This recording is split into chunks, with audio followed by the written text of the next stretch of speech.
Hello,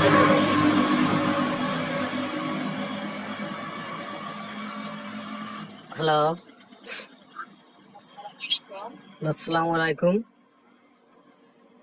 Dhaka police headquarter থেকে SI Rakib কথা বলতে পারছেন?